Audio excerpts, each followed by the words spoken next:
Hey everybody, welcome back to the channel. Today I'm bringing you a review that I am actually very excited for. I know I say that all the time, but this is probably one of the greatest additions I've made to my gym in the past few years, and it was graciously provided to me by Kratos for the purpose of this review. Ladies and gentlemen, I present the Kratos Quest Station. The bottom line here is I am an absolute nerd, and I love it when I can get a high quality piece of equipment that aligns exactly with what I'm into as far as in the gym. And what I'm into is getting stronger, but also being able to help people if they have mobility issues or learning new and novel approaches to doing strength-based movements and hypertrophy-based movements. That's a lot of words, and basically what I'm trying to say is I really like nerdy stuff. I like the high-quality things. I'm not into cheapo pieces of junk. I want the one thing that is great, and the Kratos Quest is definitely that thing. Now, I am no stranger to Flywheels, and I've used tons of different Flywheels, and I've also reviewed the Strex Box back on my channel years ago, and I like the Strex Box, but I had a few limiting factors that the Kratos Quest definitely clears up. But before we dive into my opinions on the Kratos and how it stacks up in the market, first, I want to just give a wave tops thing of what is inertia-based flywheel training. Now, in traditional strength training, you're essentially fighting against gravity. You're having some sort of load, usually in the form of a barbell with some plates or a dumbbell with a handle with some weight to it, and you're basically fighting gravity in a vertical plane. You can also do horizontal forms of resistance, as we've seen with systems like the Henny system that allow you to horizontally load, but even then, you're still playing with gravity. Now, flywheel or inertia style training, rather than using weight, uses one of these inertia plates. Now, these inertia plates, what they do is as they turn, they have stored energy that's being released, and as you slow that flywheel down, as you resist the movement inside of the machine, it slows it down, and that's where the load actually comes from. Basically, what I'm trying to say is that when you do flywheel training or inertia training, you're harnessing a flywheel to create resistance against your movements. This includes exercises like squats, rows, lunges, and as you engage the flywheel, it stores the kinetic energy, which is then released as you reverse your motion. This adds a lot of unique resistance, and it's very dynamic when it comes to improving your workouts. The method offers several key benefits. Variable resistance ensures the resistance is directly proportional to the force you exert, leading to potentially greater strength gains. A lot of that eccentric strength that we normally skip when we're fighting against gravity, so you pull a heavy deadlift and then you ride the bar to the floor without really fighting that eccentric. When it comes to flywheel-based training, you definitely cannot do that because as you pull on that concentric, the harder you pull, the more energy is stored in the flywheel, and then as it reverses direction, when it reaches the end of the strap, it's going to pull you back down and you have to fight that. Eccentric overload facilitates intense muscle engagement by allowing muscles to lengthen under tension, which is crucial for muscle growth and enhancement in sports performance. Its versatility and safety make it ideal for a variety of settings. Now, there are studies that look at eccentric overload training, some of them specifically looking at flywheel training, some of them looking at other forms of eccentric loading. That is not necessarily what I want to get into for this video. I just wanted to give you a wave tops, what is flywheel training, and I think that I've defined it pretty well. Now, the market features a whole bunch of different brands out there right now. We have Eccentrics with their K-Box or K-Pulley systems, Strex Box, Versatility. There's really a whole bunch of them out there, and there's even a whole bunch that are currently still in development today. Now, these other brands, they've done a really good job pioneering the space with high quality builds and innovative designs really since the 1960s, and each brings a unique aspect of strength and conditioning training to different facilities or to different training modality, people that enjoy using other forms of training rather than just a barbell, dumbbell, and fighting gravity. Now, Kratos is another one of those brands, and what they've done is actually used all of the existing technology, all of the refinements done with resistance training using flywheels over the past, and they have combined a whole bunch of things into a single unit to give you the biggest bang for your buck.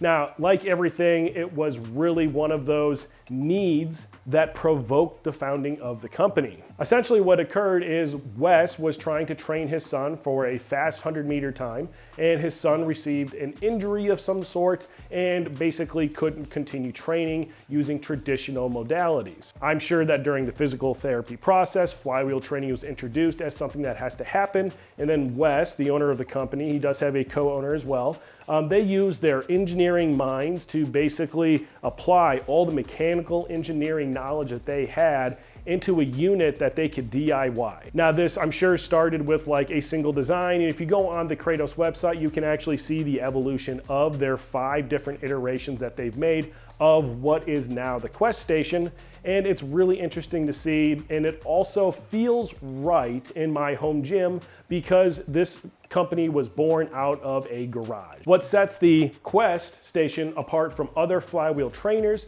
is that it loads in the vertical and horizontal plane in a single unit.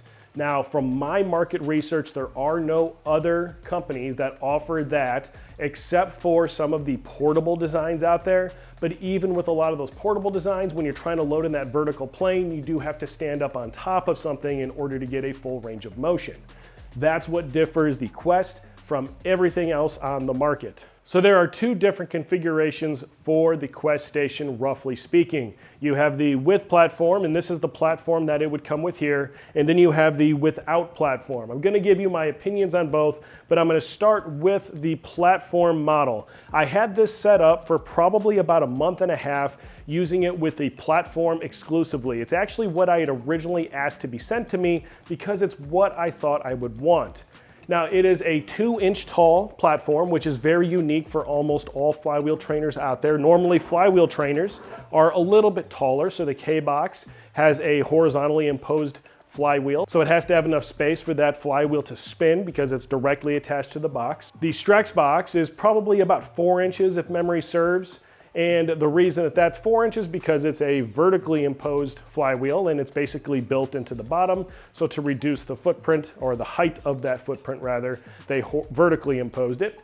Now this is only 2 inches tall because the actual inertia housing, or the inertia unit, actually just mounts up on top of it. So it actually stands maybe a foot or so above with a flywheel disc loaded. That's with the XL disc. But it's 2 inches thick, which provides minimal interruption to the actual space, all things considered. Now, the advantage of using the portable version with the base is that you can move it around. You can take this, and especially if you're just using it in the vertical plane, you can take this and bring it out. I mean, there's pictures on the Kratos website of them going out in the woods and doing belt squats. Now, the platform is 32 inches from side to side, and it's 48 inches from top to bottom. There are some little 45s put on the corners. That is basically just to avoid any 90-degree corners, I imagine. It makes it so that you just get a little bit more clearance when you're trying to work around things. And it's a very attractive design overall. Now, doing assembly on the unit is really easy. Basically, you have the inertia housing. That's just what I'm going to call it. There are 4 hex bolts that are basically put through these 4 holes on the platform. And that is what attaches that unit to the platform, or that unit to the floor adapt model. There are a couple key differences. One, this actually has a QR code, and what's nice about that QR code is that when you scan it, it takes you to the movement library. So maybe if you're just kind of exploring this thing, trying to figure out how to use it, you can scan that with your smart device and it'll bring you right there. Some other key differences are that there are actually 2 different areas where you can mount what I'm terming the redirect pulley system.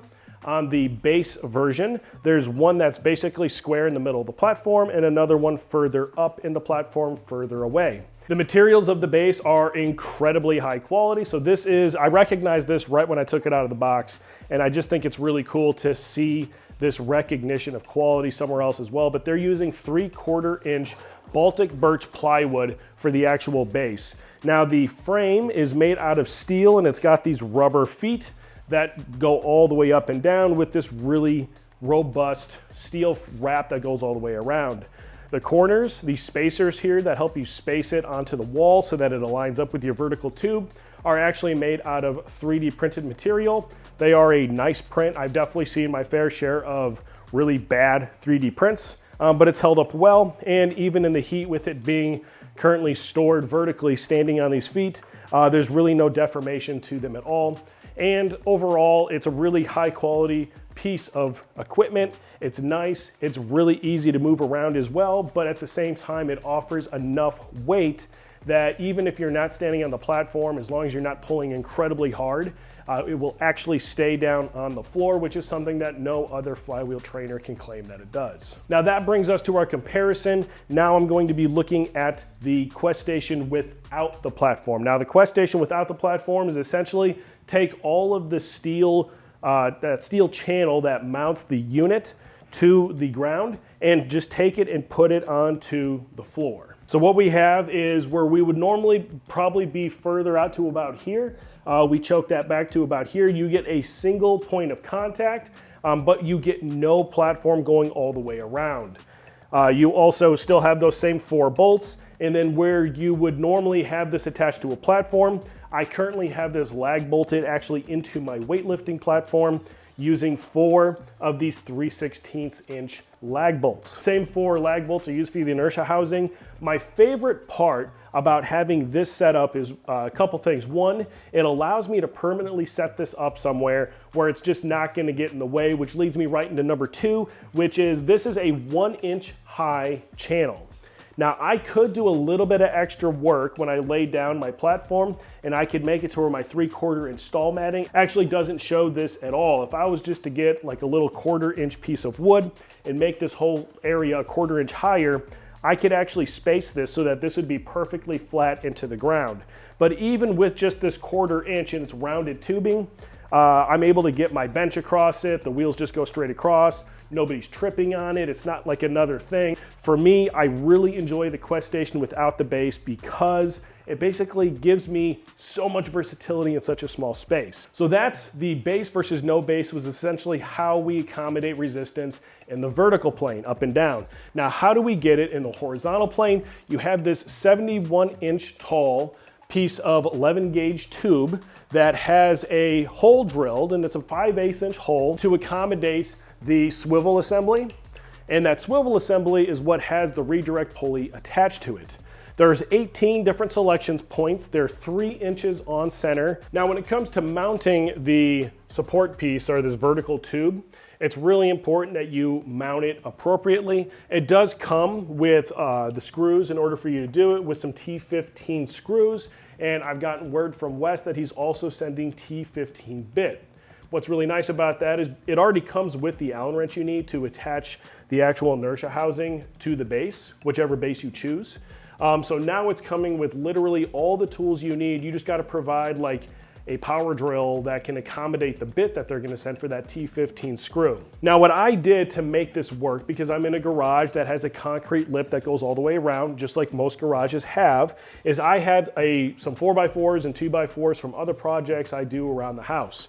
So what I did is I took the 2x4 and I mounted it in 2 different points, high and low. And then I took a 4x4 and I used a really big bolt, well, some of the ones that I use for when I make strongman logs, and basically screwed this 4x4 into the 2x4, which is screwed into studs that are behind the wall. I know this sounds really complicated, but if I'm being honest, I probably kind of overdid it a little bit. I probably could have skipped some of these steps. This is just how I did it.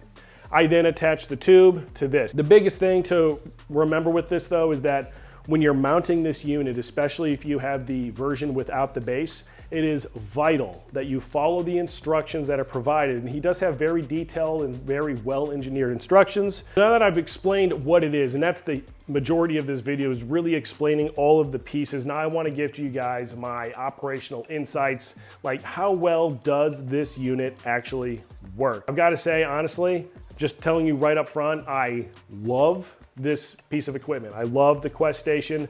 I really do think it's the best version on the market, and I have used almost every version that is currently available out there, whether it was for a review or when I was in physical therapy for something that I did. Everything on this is of the highest quality materials. For instance, the redirect pulley in here that basically can translate that force horizontally or vertically is designed in such a way with this nice aluminum housing with these acetal rollers. and there is almost no slop in the way that it's mounted. Almost none at all. That's attached to this nice swivel assembly. The swivel assembly is well engineered. It's got a pop pin on the top, so you pull that pop pin out and then you lift up and the unit just separates. It takes two of the different pins, and we can see here where those two pins are, and this extra pin on the top, a pop pin, basically just locks it into place. So when it comes to adjusting height, you just drop it into the hole you want.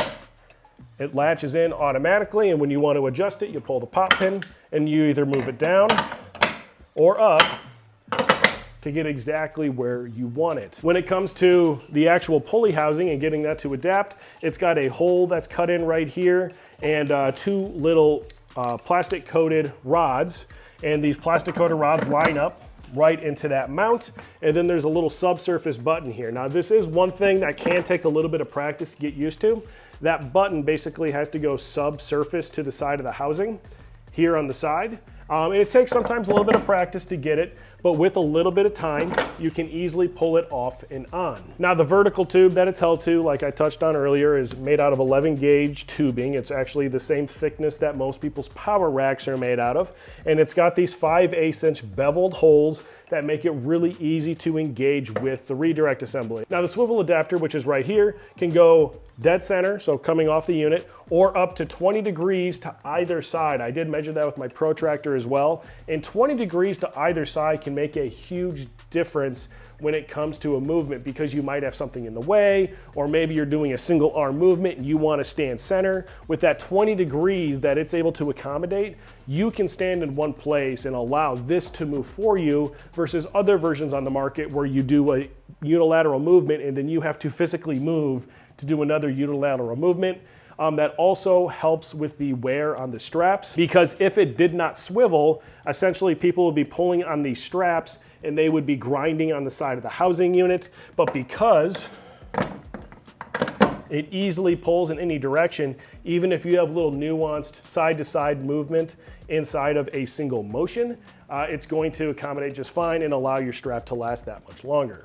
Now with your pulley, it's really easy to take this, and again, it mounts up to the swivel adapter like this, and then you take it straight down and it just goes straight into the ground like so. There's a little pull pin up on the top, and when you pull that, it disengages it so that you can safely remove it and easily move it around from vertical to horizontal loading. Now this is attached to a 1-inch nylon webbing strap that has graduated markings going all the way from 0 to 280. These represent inches, and it gives you a nice little insight when you're going from movement to movement. For instance, I know I like my squat right around the 150 number, so I can just retract it to 150, and I know I'm getting a good range of motion on my squat. I hope that number's right. Don't quote me on that squat number, that might not be right. I write all this stuff down in my workout log because I have a terrible memory. If you want to change how much slack is in there, essentially you just make sure that you're not pulling hard on this, and you lift up with either your foot or your hand, and it will automatically retract using a spring mechanism that is inside of the housing itself. If you want to get more length, you do the same thing. You can pull up with your hand or with your foot, and you can pull that strap out. I'm going to touch on to the actual inertia housing then real quick. So the inertia housing comes with this retention assembly. Now this retention assembly is a really nice, simple design, and it even has these washers that are engineered to go on in kind of this it looks like they're kind of accidentally done like that, but they're done like that on purpose so that they hold the appropriate amount of tension on your flywheel. Something to keep in mind is you don't need to necessarily keep your flywheel from having force imposed horizontally this way. You need to have it rotationally secured, and this does a really good job of that. You simply depress your two little metal portions here, and that allows a washer to go up or down with a little bit of spring tension, and then you can take off your flywheel. Now this is the XL flywheel. I recommend for most people that you start with the XL and the medium that's provided with the Quest Station, and I think that for almost all applications, those two flywheels are gonna do just fine. You can use the XL for most lower body and some upper body movements, depending on what they are. And then if you really need to add much more, you can add the medium for some lower body stuff. But realistically, I have the XL all the way through the extra small, and I put them all on before and cranked out a few reps. and that is a ton of resistance. That's a ton of force. Most people aren't going to need that. Now, the rod that holds the inertia plate can accommodate up to 8, according to the website. But like I said, for most people, you're not going to need that. Now, the housing itself is made out of steel, and then it has some 3D printed parts on it as well that kind of just keep everything hidden, right? So like all the moving parts, whether it's for safety or for aesthetics, they have them buttoned up inside of the unit itself. On one side, it's going to have your load, and on the other side, you have your foot starting disc. Now, this foot starting disc is really cool because essentially you can grab it with your hand or your foot, and it's knurled in such a way that as you turn it, it's going to start retracting the bottom of that pulley system, and it's pulling it in. Now, this is the eccentric phase of the movement. And then for your concentric phase, as you pull up, it gets to that maximum range, and then it automatically reverses. This is a 2-to-1 system. Technically, it really doesn't matter, but that 2-to-1 is important because on other units, for instance, on the Strex box, it's a 1-to-1 system. And what I found with the 1-to-1s is that the buildup of the concentric force is a little bit more rapid. It's not as smooth. And then the other bad part is that you have a tail that's coming off. So now another cool feature that I really like is when it comes to your attachments. Now, I've got a lot of attachments rigged up over here. I modified my preacher pad so I could do Zercher squats. I use my little single pulley double handle thingy from the Henny system. And it utilizes this sailing style carabiner. And I looked these up, and these things are capable of holding crazy amounts of force. And really, I'm kind of wondering why they're not used in most systems. They're really nice because they engage with one hand. I don't know, they're just really nice. I really like it. Super high quality piece for sure. Now, the handles that you actually get with it are these most grip handles. They're kind of like the Angles 360, and what I mean by that is they're basically the exact same as the Angles 360. Like I have some Angles 360 grips in here, and they're basically the exact same thing. Same, but slightly different. Now, these most grips are pretty nice. It comes with 2 little extender straps. You can either use them like this, where it's kind of like through your middle finger, or you can actually pull it the opposite direction through, and you can make it to where it is gripping on the outside like this. What I like about this, I actually like this a lot more, is that there's no strap in the middle. I find that strap in the middle can sometimes be a little bit distracting, but these grips are really nice. They do a lot of really good things. They're comfortable in the hand, they're ergonomic, and they just interface nicely with that carabiner. Now on that, I do highly recommend that if you're going to be someone that's into flywheel training, you're probably already pretty intelligent as far as like understanding what cable attachments you might need, and all of those same cable attachments are also going to work on the Kratos Quest. The only difference that there might be is you might need something kind of like this Darko longy bar to basically take this single point of attachment from a single point to create a multiple point of attachment. This is good, especially with this longy bar, because it's more than shoulder width wide for me. So when I'm doing pressing type movements on my bench, I can accommodate those into my flywheel trainer utilizing the longy bar and some clever webbing. Now, the other options that you're gonna get when it comes to your Quest Station is whether you want the RepOne sensor or not. Now, I'm gonna say that for most people, you don't need it. Go ahead and go without the RepOne sensor, and the other nice part about it is you can always get it down the road. After talking to Wes, that's one of the things they want to be able to get to, is the ability to adapt a RepOne sensor to one of these units.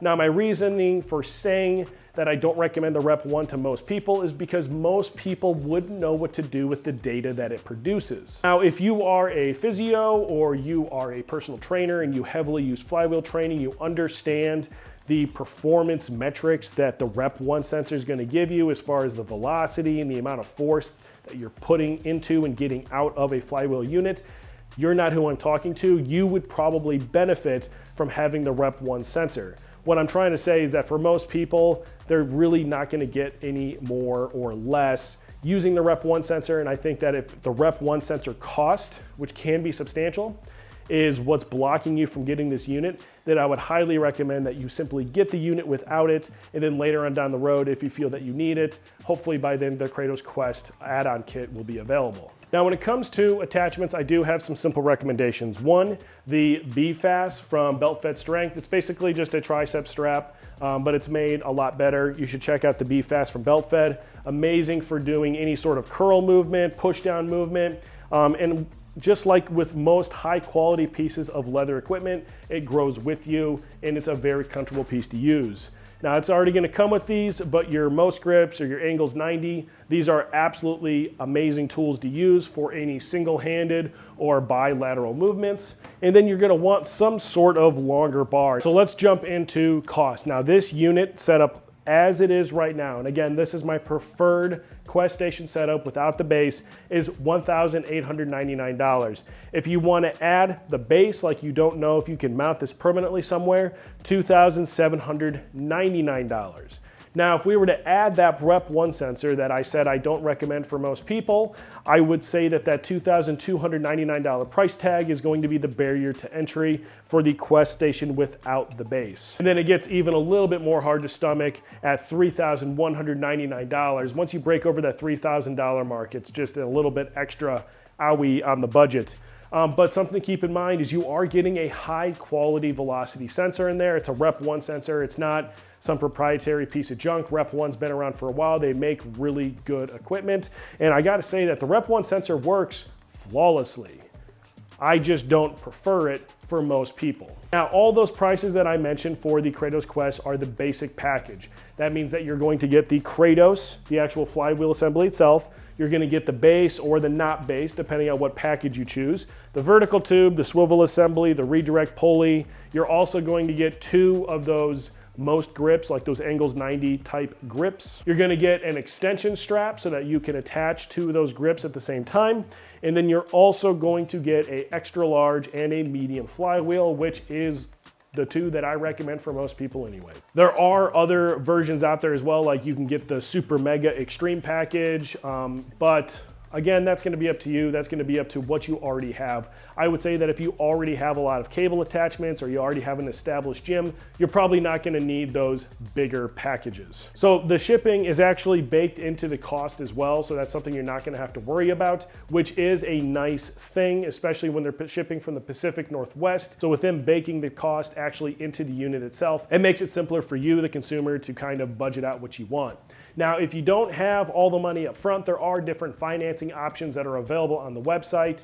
I'm not going to give you an opinion on whether that's good or bad. I'm just saying it's an option that's there. So if you are interested in a high quality piece that can replace an entire set of dumbbells, it can replace a single stack, a functional trainer in a lot of ways. It's only single-sided, but you get what I'm saying. If you want a belt squad and you want all of that other stuff as well, maybe a flywheel trainer is actually what you're looking for. Additionally, you can get all sorts of other parts and pieces for the Kratos. One of the cooler pieces that's on the website is if you wanted to have the platform version, you can actually make it so this tube mounts into a power rack, and it has a special adapter mount that like screws into the power rack nicely. And that's something that you can do and keep it on there, and you can take it off and put it on as you need. Or if you just have extra tubes, so a lot of people are building like those bat wing style power racks these days, you could have one side of it where it has a flywheel trainer and the other side where it's got a lat pull down or whatever you might need. To actually like sell you guys on the value of the Quest Station, because I know that that price tag seems high,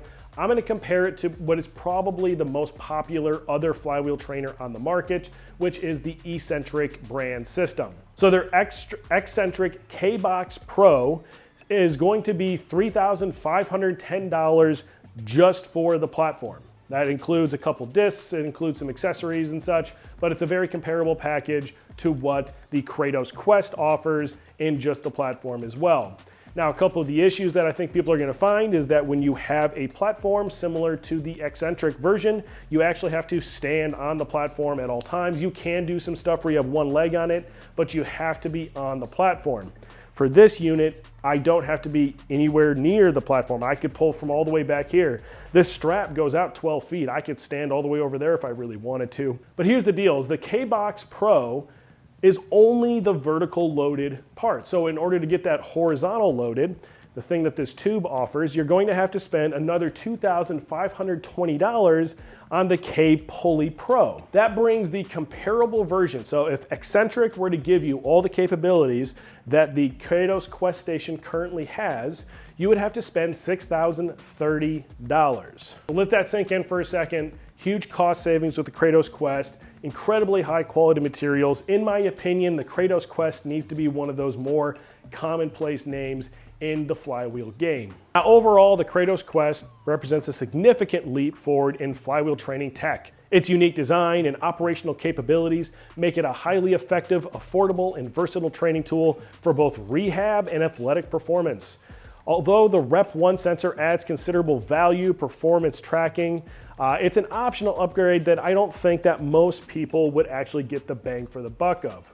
So in conclusion, I'd say that with its dual access functionality, the Kratos Quest Station offers unlimited training possibilities and can serve as a central piece of gym equipment, complementing training equipment like racks, barbells, plates, and benches. For most users, I recommend starting with an XL and a medium inertia plate, which is what it comes with, and that's going to accommodate most exercises and intensities required for most folks. I hope this review has given you thorough insight into the Kratos Quest Station. If you have any questions, please leave them in the comments down below. I respond to almost every comment or question that you put forth on this channel. Until then, I appreciate each and every single one of you that watch these videos every week. And remember to always keep your gym evolving.